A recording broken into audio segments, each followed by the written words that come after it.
Hello, friends. My name is Josh Chilton. It is Friday, April 10th, 2026. And I think we are all feeling, no matter what aisle or spectrum of ideology or worldview we find ourselves on, I think we all feel the collective weight of what is going on right now in the world. I think the heaviness exists within all of us, regardless of, you know, how we view this war and everything that's been happening in terms of AI technology development and just uncertainty about the future.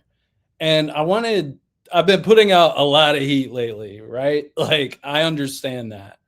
And so, for those of you who have been absorbing a lot of that heat, I wanted to try to kind of explain myself, but also do what I've seen a lot of Democrats fail at doing in the past, which is putting forward a positive vision for the future.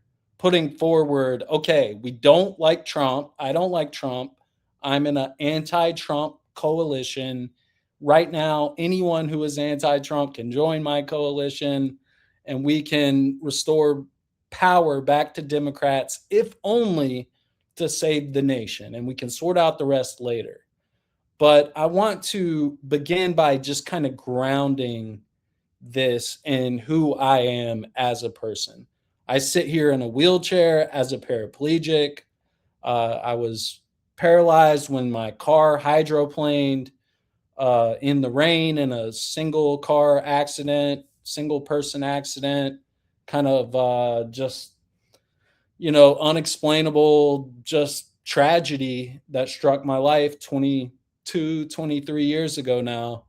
And over the past 15 years of being paralyzed from the waist down, I've had the opportunity to participate in a digital community on the now dinosaur that is Facebook.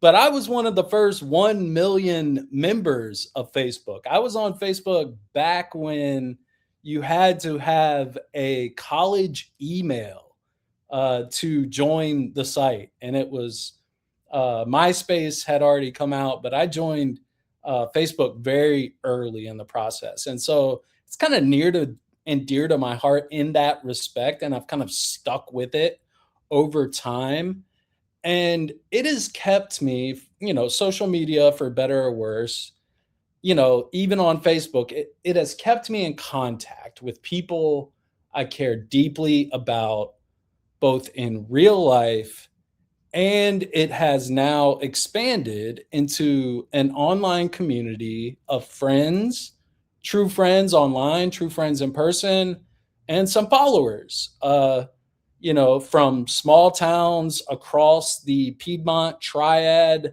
region of North Carolina, Winston-Salem, up into Surrey County, Mount Airy, Pilot Mountain, Mayberry areas, for those of you on the national level, that area of North Carolina, to when I got sober and moved to the Twin Cities of Minneapolis and St. Paul for 5 years, to the past 3 years where I've also had recovery communities in Tucson, Arizona, and Green Valley, Arizona.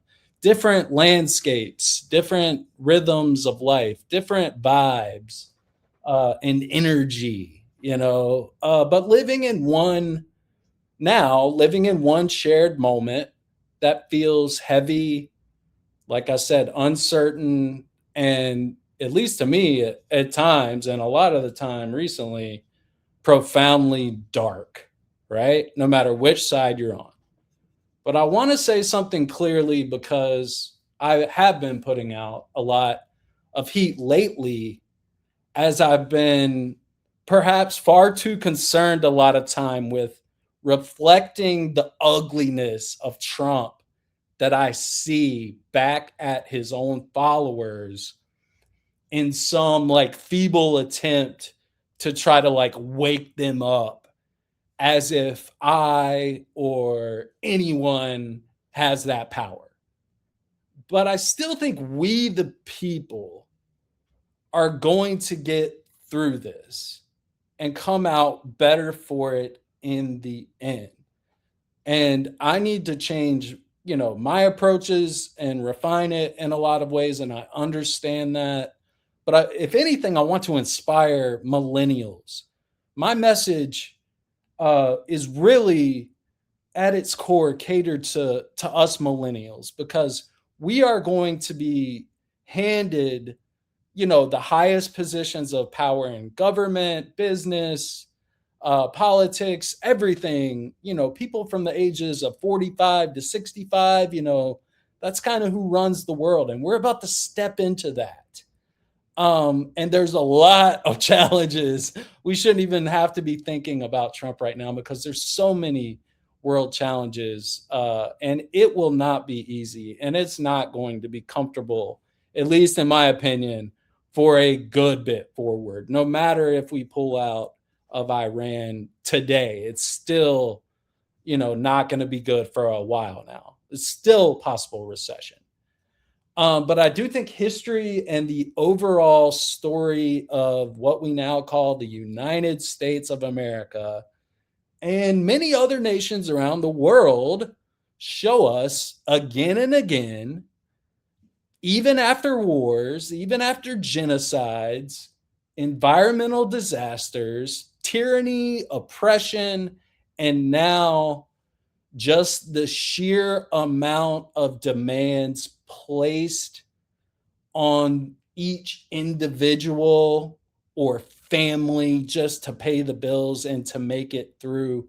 Like, we have endured and survived different iterations of all of that to get to the point of humanity where we are at now. This country has walked, in the US context, this country has walked through fire before. We survived, we got our independence, we fought a war for that against, religious tyranny and oppression. We survived a civil war within our own country and its long, painful aftermath during Reconstruction, quote unquote, the deal with the devil act after Lincoln was assassinated. We've endured the brutality of the Jim Crow era and fought through it, the labor rights movement and fought through it. We've witnessed the courage of nonviolent protesters in the civil rights movement who were willing to put their bodies on the line to gain equal rights for people, while also mourning the assassinations of like their cultural icons, presidents like JFK, Martin Luther King Jr. We carried the weight of 2 world wars, economic collapse, terrorist attacks on 9/11 and otherwise, global pandemics, and decades of widening income inequality that started in the 70s and began to skyrocket in the 80s and 90s, that have tested the very fabric of the middle and working class, which is getting less empowered and less stronger every day as the billionaire class gets richer. And yet, through all of it, we human beings, and in our context, we Americans, have kept moving forward as a species so far. I would say progress has been made. I think it would be hard to argue against that. Not perfectly or without mistakes or deep scars, but still forward more than backwards, right?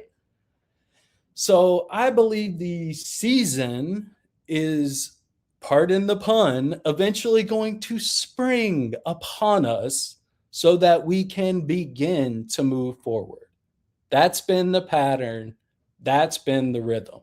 Now it's the exact opposite of what I'm doing right now, what a lot of people are doing right now. There's a lot of hate, division, polarity, binary distinctions that just we have picked our teams and stuff. I understand that. But just based on, call it the law of undulation.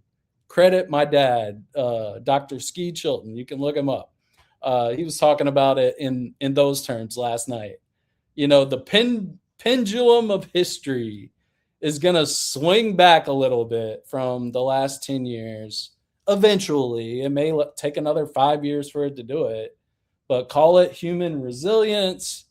Time and again, when things, look too far into the darkness, it looks like we've gone so far that there's no way back.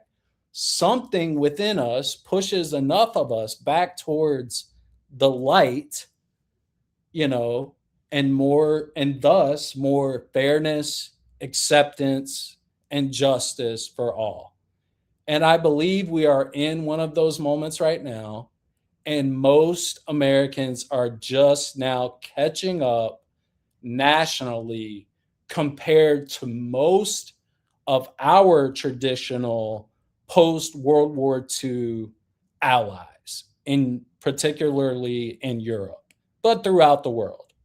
I watch a lot of their media now because, as far as American mainstream and alternative media, I just choose, I want to see other people's perspective. I see enough of ours. But that is okay. Like, we will move forward as Trump's power and decision making continues to blow up in his face and his lifespan winds down, both metaphorically and like physically.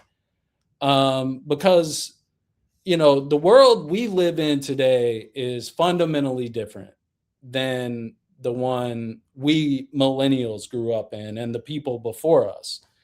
And most of us cannot even begin to fathom the potentially catastrophic outcomes that can arise, even in the short term, with the AI revolution and its ownership by the richest tech billionaires and governments on the planet. I'm Thomas, look up Thomas L. Friedman, one of the smartest men in the world, in my opinion. And he said in an interview a couple nights ago that we have moved from a connected world to an interconnected world in the dawn of the internet era. And now we're moving into an interdependent world era. And that it really matters for us to start understanding things in that respect, because our tribal instincts are telling us to retract back. I think there is a legitimate white populist backlash against the loss of manufacturing jobs and hauling out of the white working class. But to any degree that took place in the white working class, in urban Black neighborhoods, it was taking place to an even greater extent. But we don't have time to kind of be tribaling up right now, is really my argument, because globalization is already here, it's already happened, and it what happens in any region of the world we're seeing right now is no longer distant. It's consequential to all of us. Everything that happens all over the world is now very important and consequential to all of us. The Strait of Hormuz proves this. It's just one narrow passage of water on a map.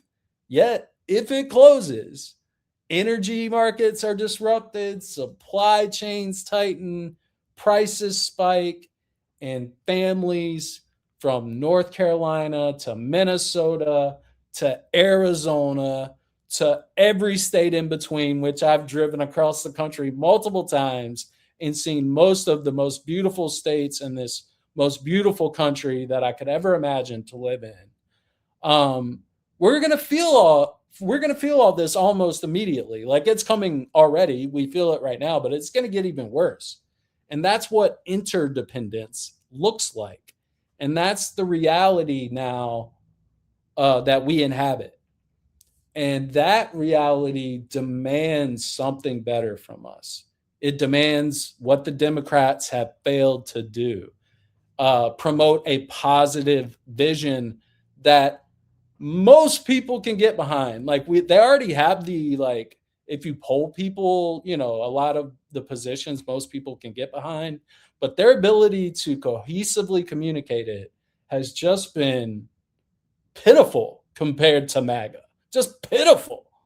We need to all admit that most Democrats have been epic failures in communicating a vision effectively, a united vision effectively, especially in comparison to Trump followers and sycophants and slobber dick suckers who are all out there, and we don't want to become like that. But until recently, they were all virtually univocal in supporting his words, his actions, no matter what he did over the past 10 years. And so we need to put forward a vision of representative self governance that is strong enough to function in a world that is not only now connected, but interdependent, diverse enough to reflect who we actually are as demographics change and shift in our country. I know a lot of people want to save the white race, and that's what's driving a lot of this, and they can't really admit that. But the white race was a construct built by Europeans. There were ethnic and racial distinctions before that, but the ultimate purveyor of identity politics into the public and global ethos, a lot of that had to do with the white classification, right? We have to admit that, and admit that those distinctions are going to continue to blur. And what we will have is proud history of a time when nation states and homogenous populations were the norm, and those distinctions can be celebrated for the rest of all time, mimicked, displayed artistically, studied. We can still keep all of that, but we have to understand that now in this time, are we going to become some ethno nationalist white nation? I mean, Israel is an arguably ethno nationalist nation, in a very different geopolitical climate, but in an area where they are isolated without a lot of allies. Jewish people in Israel have more rights than anyone else in Israel, the other inhabitants of Israel. And that's just the way it is. Do we want to be more like Israel? I mean, you see what Israel's gotten us into recently, right? Do we want to be more like them? And so, like, we have to understand that none of what all of our tribal instincts are telling us right now really matters, because after all this Trump shit is over, we're going to have to come together to be wise enough collectively as a species. And this may sound crazy, but I'll stick with Thomas L. Friedman, who thinks the same thing, to manage the technologies that we are creating. The future is more than just like rural versus urban cultural war. It's more than that. And belief systems or races, religions, cultures. The United States, though, is and will continue to grow after this era as a pluralistic, religiously, ethnically, culturally society, increasingly shaped by artificial intelligence, automation, and global networks that do not recognize borders as we humans once understood them. So, what does a positive vision look like in that kind of world? Perhaps we can find a broad anti Trump coalition that includes a spectrum of people from wide range of ideological, cultural, or religious understandings who agree upon the following basic principles.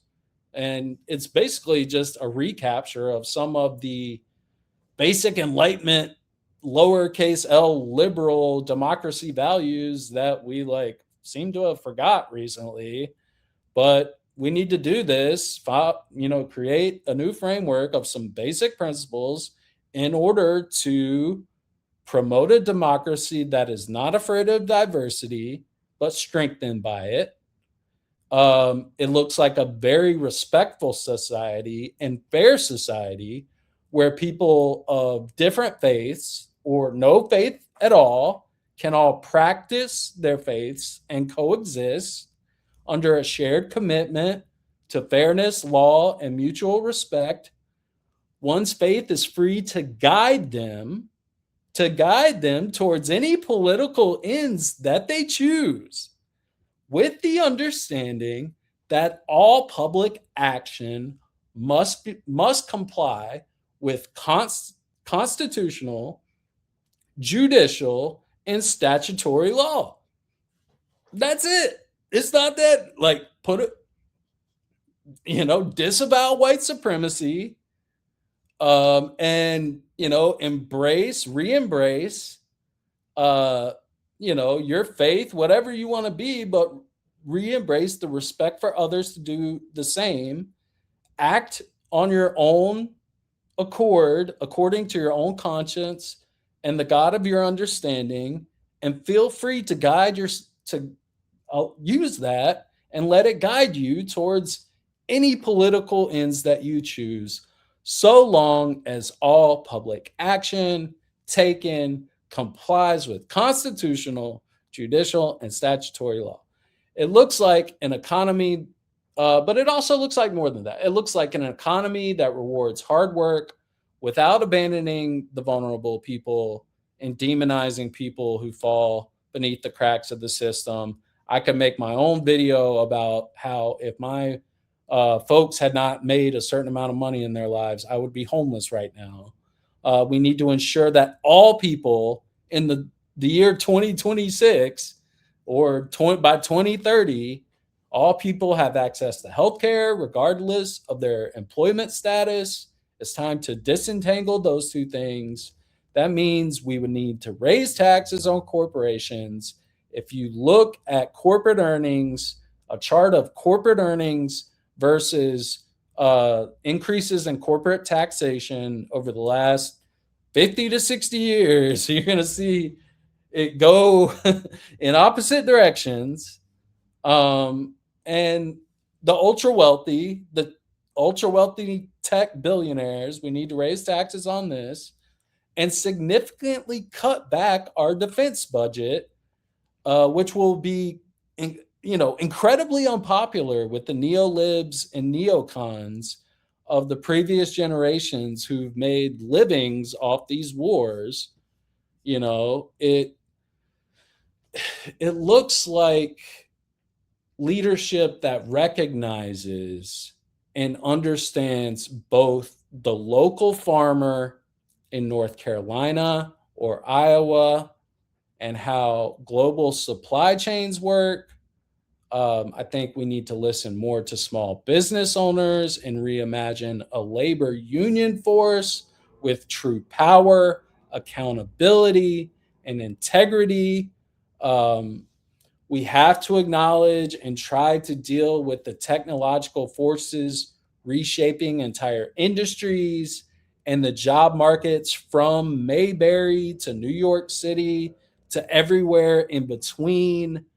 And it looks like to me, this vision would look like to me, citizens, us, we the people, being as informed, engaged, and unwilling to surrender the responsibility. This is where we need to take personal responsibility of self governance.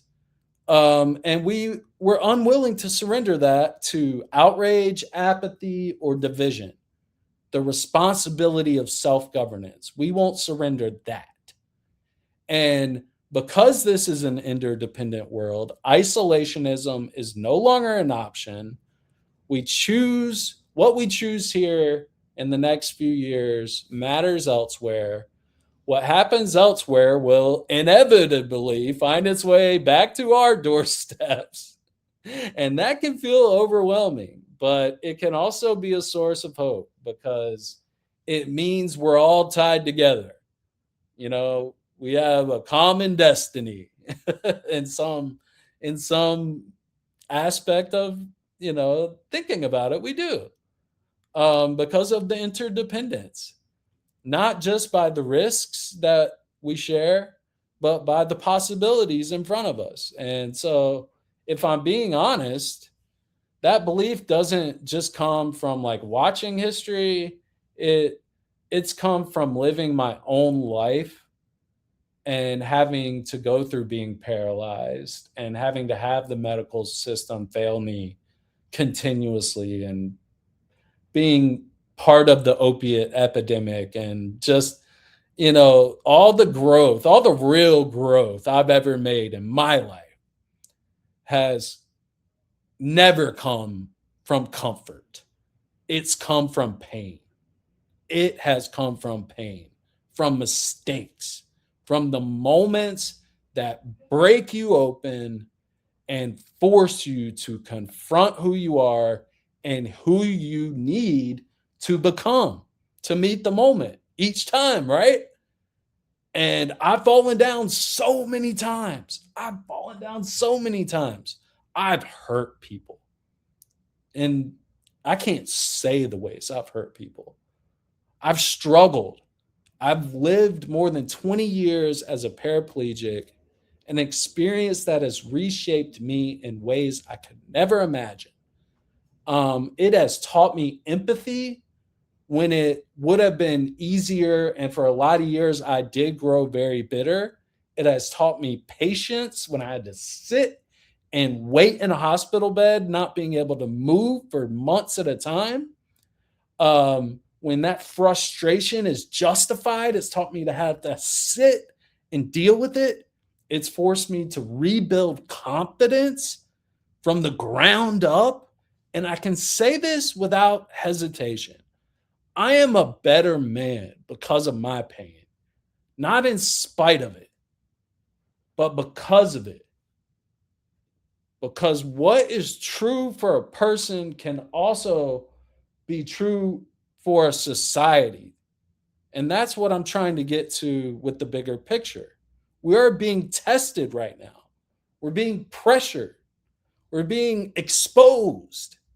Admitting that you went along with some things that may not have been wise. Like, I've gone along with, like, I drifted so far to the left at one point. Like, I've gone too far too. We've all gone too far in certain ways.